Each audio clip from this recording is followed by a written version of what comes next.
Then music, everything, every technician, PK గారు ఎంత అద్భుతంగా ఎడిట్ చేశారండి. ఎంత ఛాలెంజింగ్ సినిమా ఇది ఎడిట్ చేయడానికి, I can only imagine.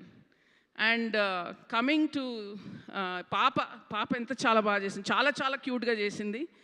And coming to Mrunal, నువ్వు తెలుగు అమ్మాయి అమ్మ, Telugu audiences love you and I think you always make this screen come alive.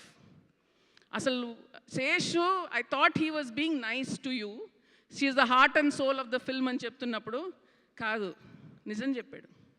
Heart and soul of the film నువ్వే. అసలు ఇంకెవరు ఆ క్యారెక్టర్ పోర్ట్రే చేయలేరు. Mrunal, you've done an amazing job. Sitaramam తర్వాత మళ్ళీ ఏం చేస్తుందా అనేది వచ్చింది. మళ్ళీ హాయ్ నాన్న చేసావు, మళ్ళీ ఈ సినిమా చేసావు. Every step you are going higher and higher. So నువ్వు ఇంకా మా తెలుగు హీరోయిన్వి అంతే, మా తెలుగు అమ్మాయివి.